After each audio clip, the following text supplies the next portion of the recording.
ترور د لور دا زمانه ده خوښ او زما د هغې خور خوښه ده چې کوم واده کې هلک نه راځي یا پکې جنۍ نه راځي په مستقبل کې دا واده چېرته هم نه کامیابېږي نو الله پې تا نه رانیسي بلکې مشرانو سره کېنول پکار دي هغوی ته په طریقه خبره کول پکار دي چې ولې زما ژوند خرابوي او ولې د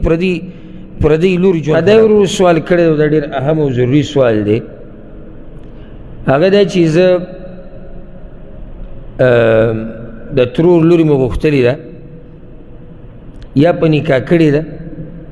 نو یو مسله دا ده چې د ترور د لورې دا زما نه ده خوښه او زما د هغې خور خوښه ده خو نه مور پلار وایي چې ته به لازم د دقې جنۍ سره واده کړې دویمه مسله دا ده که زه ورسره واده ونه کړم نو بیا د دغې جنۍ رور زما خور نه واده کوي ځکه چې هغه هغه له ورکړې ده چې ته به دا واده کوې موږ به دغه واده کوو نو په دې شرط هغوی زما د خور سره واده کوي چې زه د هغوی د خور سره واده وکړم اوس حل د دې مسلې هغه څه دی الجواب اول خو دا خبره یاده کوي دا کم عقد د واده چې شوی دی د دوی په منځ کې دې ته نکاح د شغار ویلی کېږي او دا حرام دی چې ما له خور راکړې زه به دله خور در کوم ما له لور راکړې زه به دله لور در کوم دا په شریعت کې نشته او حدیث کې داسې راځي صحیح بخاري صحیح مسلم کې عبدالله بن عمر رضی الله عنهما وی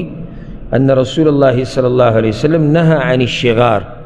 پیغمبر صلی الله علیه وسلم د شغار د واده نه منع کړې ده د شغار د واده څه ته وایي نو د هغې تعریف دا دی چې هر یو خپله لور یا خپله خور بل ته په نکاح ورکړي په دې شرط چې هغه ول خپله خور یا خپله لور په نکاح ورکړي که منځ کې مهر او که نه بعض علما دا وایي که مهر یې پکې ایښودی بیا څه خبره نه ده بغیر مهر حرام دی نه دا کمزورې خبره که مهر پکې ایښودی او که نه یې ایښودی خو چې دا شرط یې پکې ولګو نو دا نکاح حرام دی او په دې باندې یو بل ښایسته دلیل هغه یو روایت ته امام ابو داود راوړی نورو کتابونو کې مشتي عبدالرحمن ابن هرمز رحمه الله وی چې عباس ابن عبدالله ابن عباس دا عبدالله ابن عباس زوی د عباس هغه عبدالرحمن ابن الحکم ته خپله لور ورکړې وه عبدالله عباس هغه عباس نه د پیغمبر صلی الله علیه وسلم تره نه عباس د عبدالله ابن عباس زوی هغه عبدالرحمن ابن الحکم له خپله لور ورکړې وه په نکاح کړې وه ته او عبدالرحمن ابن الحکم عباس ته خپله لور ورکړې وه او دوی پکې مهر هم ایښودی چې مهر به دی دغه نو معاویه رضی الله عنه د دې نه خبر شو معاویه ابن ابي سفیان نو هغه په هغه ټیم کې چې کوم مشر مروان ابن الحکم هغه امیر مقرر کړو هغه ته لیکل وکړو چې د دوی په منځ کې جداوالی راولی یعنې دوی د نکاح صحیح نه ده او دی ورته هم په خط کې ولیکل هذا الشغار الذي نهى عنه رسول الله صلی الله علیه وسلم دا هغه شغار دی چې پیغمبر صلی الله علیه وسلم دې نه منع کړی دی نو اولنی خبر خو ضرور په دې سوال کې دا ده چې دا نکاح په دې طریقې سره دا صحیح نه ده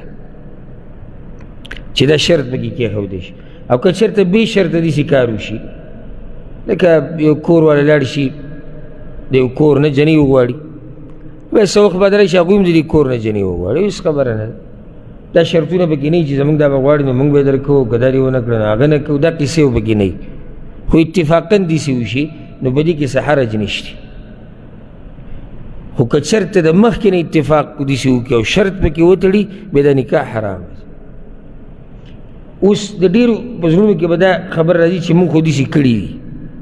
لکه زموږ پښتنو کې دا قصې ډېرې دي نو چې چا کړي دي صحیح خبره دا ده راجح قول او د حدیث پرانه کې چې دا نکاح صحیح نه ده خو دی جاهل و په هغه ټیم کې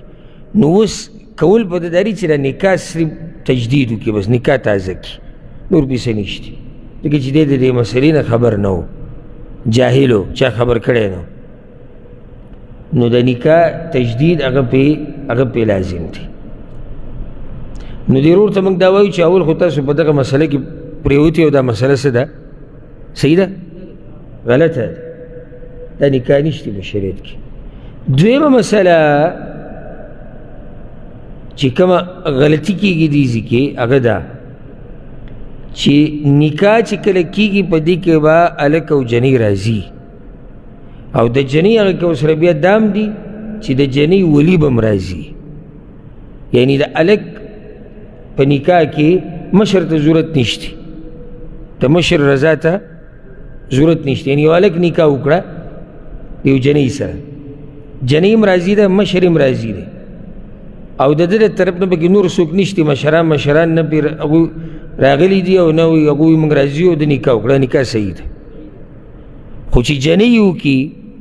بغیر ولی نه، نو پیغمبر صلی الله علیه وسلم وایي چې لا نکاح، دغه نکاح صحیح نه ده. او یو حدیث کې داسې راځي چې کومه زنانه په خپله نکاح تړي نو دا زناکاره ده. نو وجه دا ده چې که څوک سوال وکړي چې ولې هلک دپاره پراختیا او جنۍ دپاره نه، هلک بهر ګرځي،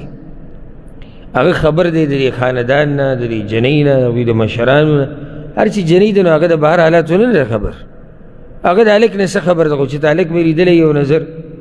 او بیا د نن سبا چې کومې قصې دي او هغه به ورته ویلي چې زه په تا ډېر مین یم او زه به ستا دپاره هر څه قربان کړم، او جنۍ وایي زه پرې راضي یم. نه، دا پته خو به د دې جنۍ مشر ته لګي چې د هلک څومره اوبو کې دی، د ده خاندان څه دی، د ده اصل نسل څه دی، دی کوي څه، د ده دینداري څه ده، دی جومات ته منځله راځي که نه راځي، دی د خلکو په مخ کې په څه کې مشهور دی، دی نشې تماشې کوي که نه کوي، د دې هلک پلار څنګه دی، د ده وروڼه څنګه دي. ټول حقیقت خو بهر سړو ته معلوم دی، ښځو ته دا حقیقتونه خو نه دي معلوم. نو ځکه د ښځې په نکاح کې د ولي رضا کېدل دا شرط دی چې مشر به پرې راځي. هر چې هلک دی نو دی به خپله نکاح کولی شي، دې کې څه حرج نشته. اوس دلته مسله د هلک رضا د جنۍ رضا دا شرط دی، او دلته هلک راضي نه دی، دا بل غلط کار دی. او په دې باندې ما د مخکې ورځو کې تفصیلي خبره کړې وه، د مشرانو ته پیغام چې د بچو د لوڼو د زامنو په ودونو پورې هسې ټوغې مه کوئ. چېرې دا جنۍ مور وایي زما داسې خوښه ده دغه پلانۍ، هغه هلک ورته چغې وایي زما نه ده خوښه، دا وایي زما خوښه ده. نو ستا دې خوښه شي که نه، خو د هغه خو نه ده خوښه، ژوند خو به ورسره هغه تېروي، دا ظلم دی. دغه شان چې جنۍ راضي نه وي، جنۍ نه ده راضي، نو دا د جنۍ سره هم ظلم دی چې په زور زبردستي د هغې نکاح کړي. ځکه چې لنډه خبره دا ده، ژوند ټول دغه هلک او جنۍ تېروي، دا نه پلار تېروي، نه تره او نه کاکا او نه ماما تېروي. په دې ټیم کې خو تا سینه وټپوله چې موږ څه غواړو هغه موږ کړو، خو وروسته به یې څه کېږي. نو د الله نه یېره پکار ده. او ځکه رسول صلی الله علیه وسلم وایي چې لا تنکح البکر حتی تستأذن، په صحیح بخاري صحیح مسلم کې حدیث ده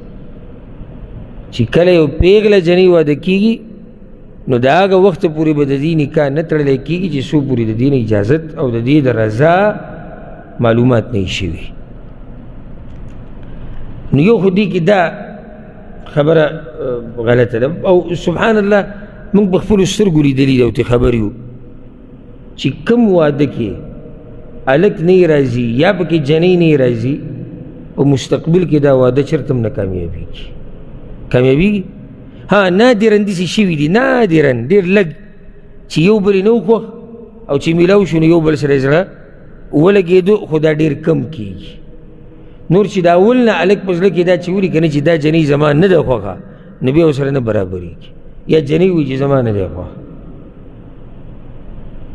نو یو خو دې کې دا غلطه مسله، غلط کار دی چې بغیر د هلک د رضا نه دله جنۍ کوي. نو لازم مور پلار وایي چې ته به لازم کړي. دې ټیم کې د انکار کولی شي او کول پکار دي. یو سړی مور پلار به خفه شي، هېڅ خبر نه، الله ته په دې نه رانیسي چې نه کېږي. ها، ګنجایش کېږي او ته ګزاره کولی شي، نو بیا د مور پلار ومنه، الله به دله اجر درکړي. خو که ګنجایش نه کېږي او تا ته پته لري چې ګزاره نه کېږي او زما ژوند هم تباه کېږي او د جنۍ هم تباه کېږي، نو بیا په تا لازم دي چې ته انکار وکړي، لازم دي په تا باندې چې ته انکار وکړي. ځکه چې دا د دوه ژوندونو مسله ده. صرف مسله دی نه چې مور پلار خوشحاله شو که خفه، خوشحاله شو بیا د هغې نه بعد څه دي. نو که داسې ټیم کې مور پلار خفه هم شي نو الله پې تا نه رانیسي، بلکې مشرانو سره کېنول پکار دي، هغوی ته په طریقه خبره کول پکار دي چې ولې زما ژوند خرابوئ او ولې د پردۍ لور ژوند خرابوئ، ولې زموږ ژوند خرابوئ، تاسو په طریقې د هغوی ته خبره وشي. او دلته یو مسله هغه ده، ګوره د دې هلک د هغه جنۍ خور خوښه ده که دا واده وشو یعنی غالب ګمان خبره ګمان کې ده خو غالب ګمان ده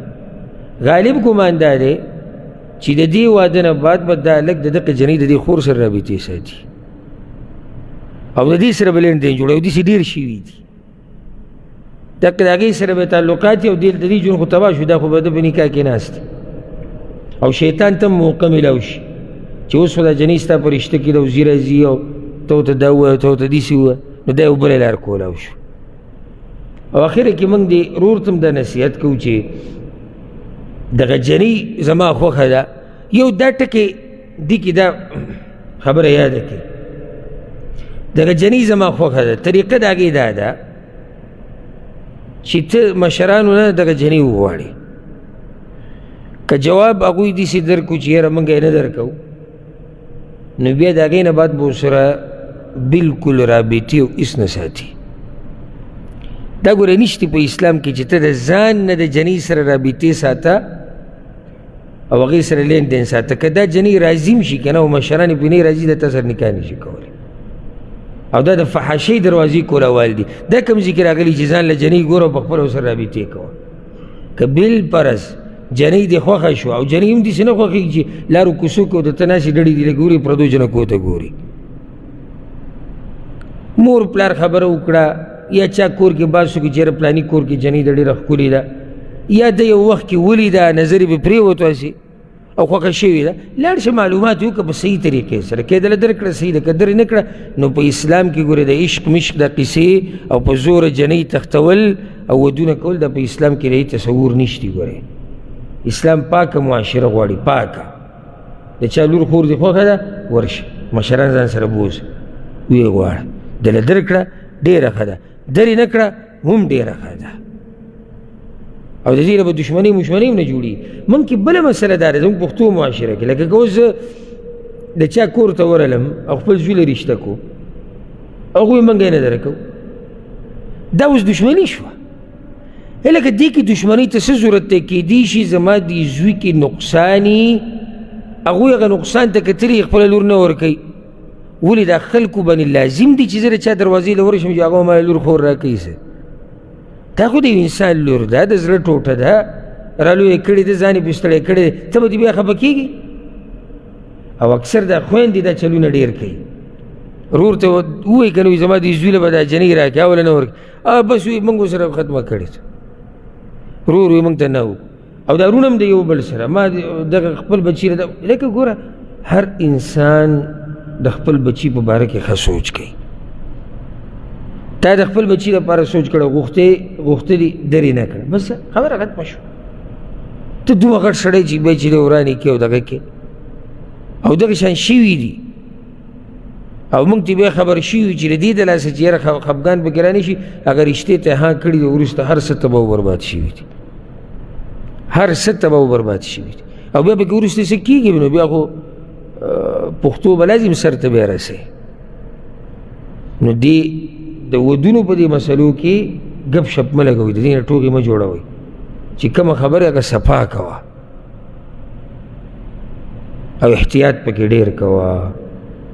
ها